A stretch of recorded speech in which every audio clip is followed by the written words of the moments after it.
C'est bon, on est bon.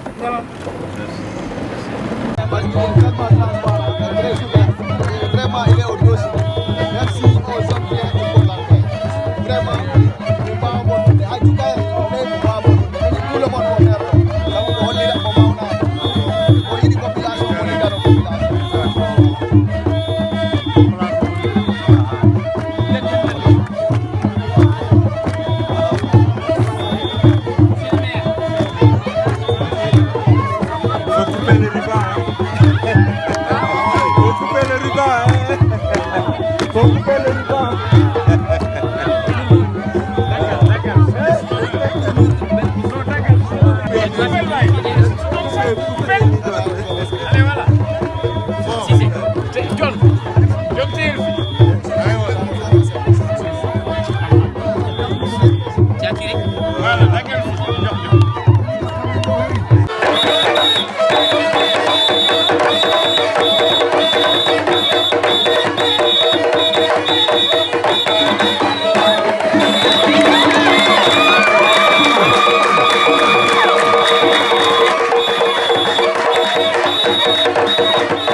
On jarama musidal Thiety mi yetti goro fof inde mun e yettode mun.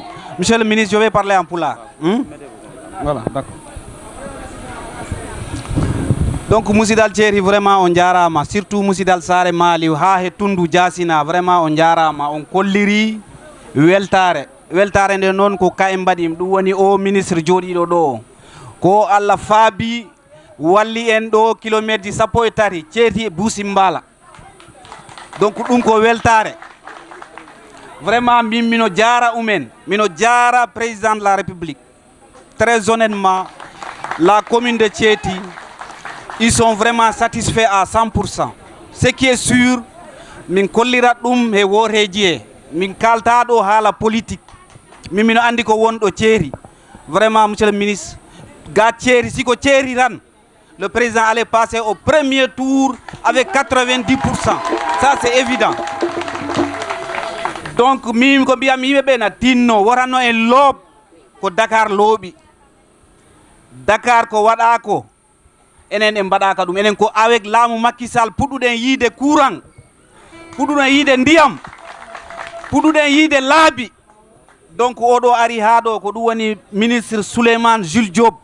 Vraiment min beltima, minen torima ha han ballal wallu minen min giwa he ladde he, parce que ɗi laabi ɗi mbatton ɗi vraiment si commune o heɓina ɗini ka en tari vraiment ta minen ɗum ko weltare.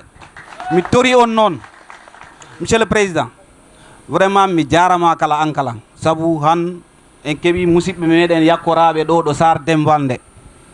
Vraiment mi holli ɗum ministre, mi holli président hinde woodi ko ɓe mbaɗi toon. Ɓe mbiyo vraiment mbawani walirade hay siko guluje 60 Sare Dembalde. Ɗum ko jam meɗen. Moni fof e inde mum e yettode mum. Miɗe welti ha ala ɗo haadi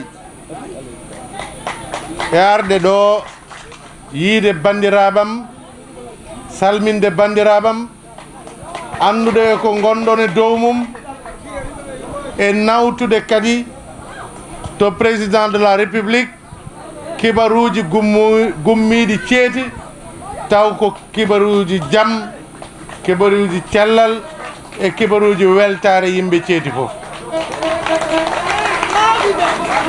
Miɗe welti ko garɗumi ɗo e sehilam mo président hooli rokki mo liggey molnaɗo Allah biyeteɗo PUDC, on noon ko Souleymane Jules Diop.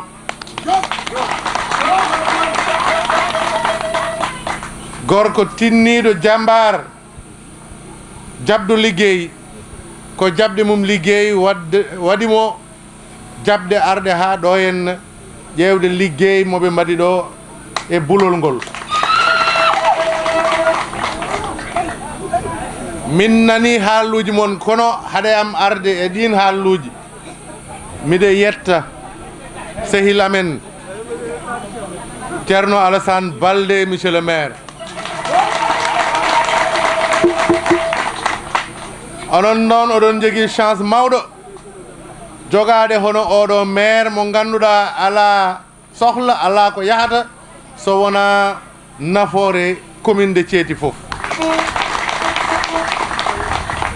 kala nde o haalata e yimɓe laamu o wiyataɓe ko laaɓi min cohli ko jeyge min cohli ko ndiyam min cohli ko safara sukaɓe min cohli ko ballal rewɓe amen min cohli ko jangde sukaɓe amen min cohli neɗɗo noon so dañi oɗon maire yo yettu Allah jaggano ɗum no feewi Ceerno Alassane a jarama. Voilà, monsieur le ministre, nous sommes dans une zone où les populations se sont satisfaites vraiment des réalisations du PUDC.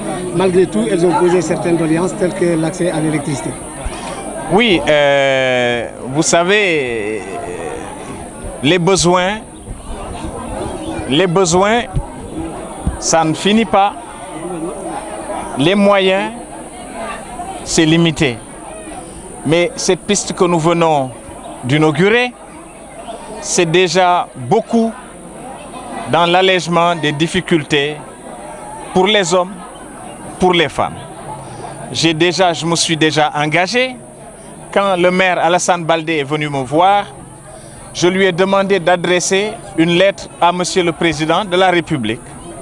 Et par la grâce de Dieu, le Président de la République a répondu à sa demande hier et aujourd'hui nous sommes arrivés ici.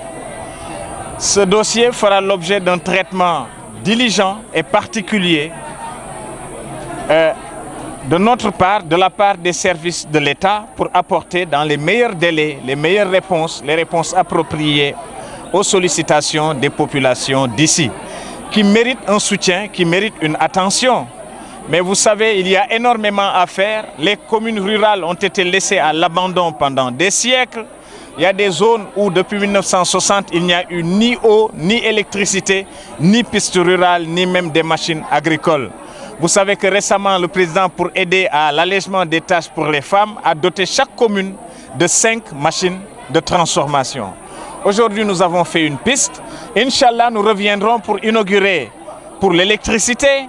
Nous reviendrons, Inch'Allah, pour aussi la piste sud. Parce que la sollicitation qu'ils ont formulée, ils voudraient eux aussi que leurs femmes n'aillent pas loin pour le marché, pour revenir et leur préparer des bons plats. Mais ça, c'est le souhait de n'importe quel Sénégalais. Et voilà, au nom de l'égalité des Sénégalais, au nom de l'équité territoriale chère à Monsieur le Président de la République, nous sommes prêts à faire face à toutes les sollicitations et à leur apporter les réponses appropriées. C'est la raison de notre présence ici. Vous avez vous-même fait la piste. Vous voyez que ce n'est pas facile. Imaginez ce que ça devait être quand il n'y avait rien. Donc ce n'est pas une mince affaire, ce n'est pas une petite affaire. Une enveloppe de 522 milliards en 4 ans dans le monde rural, ça change radicalement la vie des populations. Et c'est partout dans le Sénégal aujourd'hui. Nous venons d'arriver en Casamance avec le PUDC 2, mais nous y étions déjà présents à travers quelques réalisations, comme par exemple cette piste rurale qui n'a pas attendu la phase 2 et qui a été faite. C'était de la part du président de la République une façon de répondre de manière urgente aux sollicitations des populations rurales. Justement, en ce qui concerne la phase 2, qu'est-ce qui est prévu? Il est prévu des réalisations dans toute la Casamance, ce qui n'était pas le cas dans la première phase.